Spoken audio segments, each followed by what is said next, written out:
Halo adik-adik, ketemu lagi dengan Bang Afik. Tapi sebelumnya jangan lupa subscribe, like, comment, share, dan tekan tombol lonceng biar bisa ngikutin terus pembelajaran dari Bang Afik. Oke, kali ini kita akan membahas materi trigonometri sudut berelasi. Nah, kita nanti akan memiliki 4 kuadran. Jadi kuadran 1, kuadran 2, kuadran 3, dan kuadran 4. Kuadran 1 nanti berada pada interval 0 derajat dan 90. Jadi berada di antara 0 derajat dan 90 derajat. Kalau di kuadran 2 itu di antara 90 derajat dan 180 derajat. Kalau di kuadran 3 itu di antara 180 derajat dan 270 derajat. Kalau di kuadran 4 di antara 270 derajat dan 360. Jadi nanti perbandingan trigonometri di kuadran 1 itu semuanya positif. Jadi semua perbandingan trigonometri di kuadran 1 itu positif.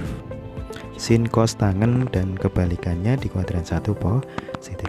Kalau di kuadran 2 itu adalah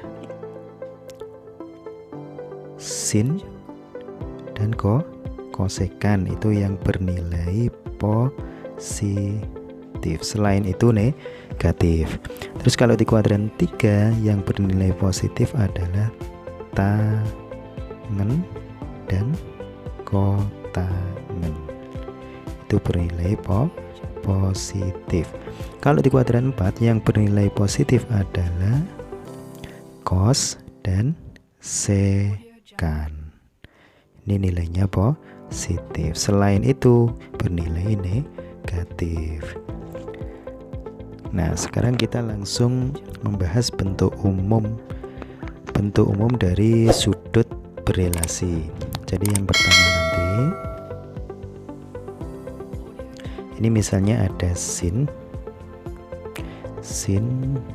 n dikali 90 derajat, ini ditambah atau dikurangi alfa sama dengan, nah nanti bisa tetap sin atau berubah jadi cos. Jadi ini sin alfa, ini cos alfa. Nah, seperti itu. Nah, sinnya tetap, jadi tetap sin jika n yang di sini, nah ini n-nya genap. Berubah jika n-nya ganjil. Nah, itu. Terus yang kedua untuk cos itu juga sama ya. Jadi sama cos n dikali 90 derajat ditambah atau dikurangi alfa, ini sama dengan tetap cos atau berubah jadi sin. Nah, seperti ini. Ini sama tetap cos ketika n-nya genap. Berubah jadi sin ketika n-nya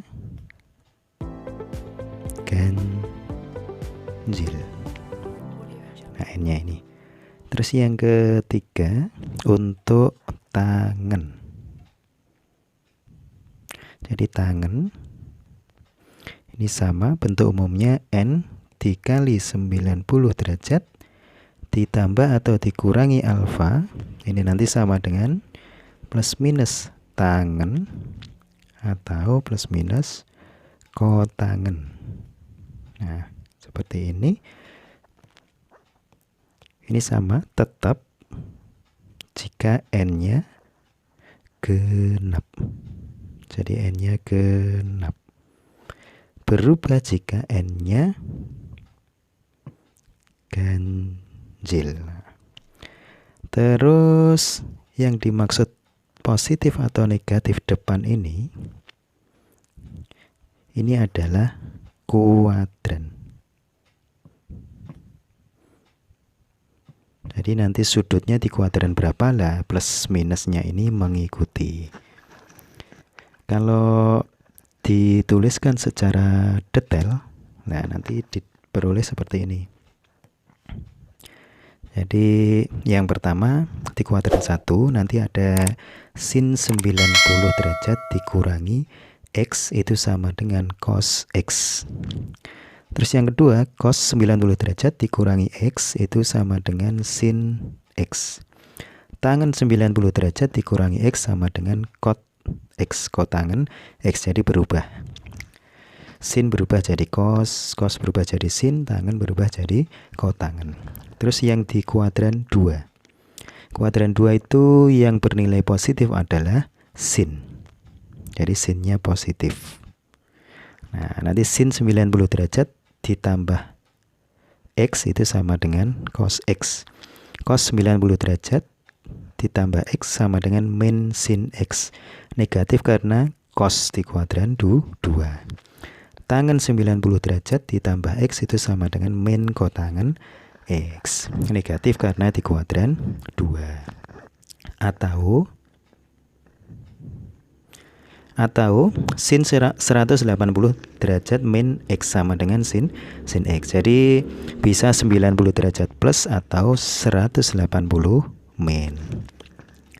Cos 180 derajat min X ini sama dengan min cos X.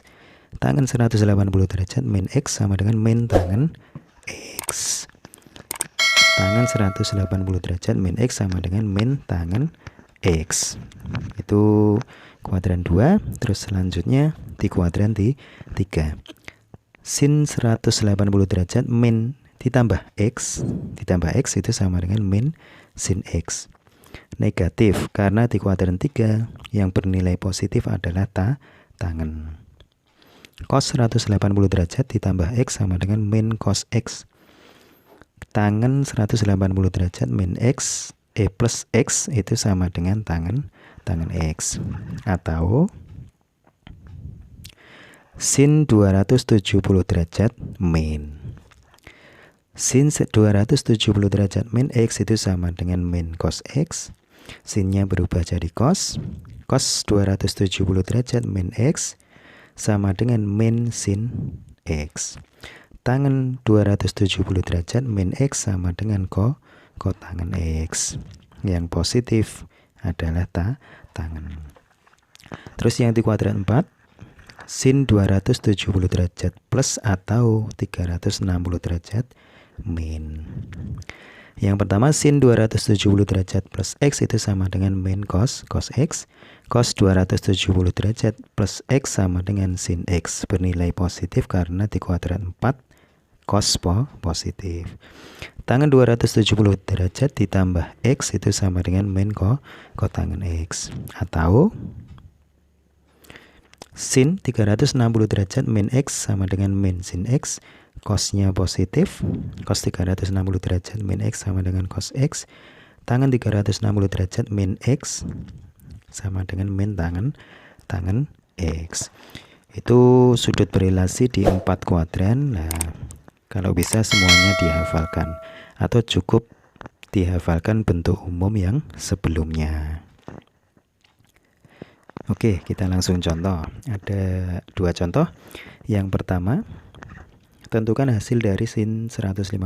Yang kedua, tentukan hasil dari cos 240 derajat. Yang pertama dulu, sin 150. Sin 150 derajat di kuadran 2. Kalau kuadran 2 berarti nanti kita bisa menggunakan 90 derajat plus atau 180 derajat min. Yang pertama kita gunakan 90 derajat ditambah 60. Nah, 90 Ini bisa kita tulis 1 dikali 90 derajat. Lah, 1 ini adalah bilangan ganjil. Lah, karena bilangan ganjil berarti sinnya berubah jadi cos. Nah, ini jadi cos 60. 60-nya ini cosnya 60 itu sama dengan setengah. Jadi jawaban dari sin 150 derajat itu sama dengan setengah. Atau kita bisa menggunakan 180 min. Jadi sin 180 min 30. Nah, 180-nya saya tulis 2 dikali 90. Nah, kalau diperhatikan 2 ini adalah bilangan genap. Nah, karena bilangan genap berarti sin tetap sin. Jadi sin 30. Nah, sinnya 30 itu sama dengan setengah. Jadi nilai dari sin 150 itu setengah. Itu yang A. Terus kemudian yang B.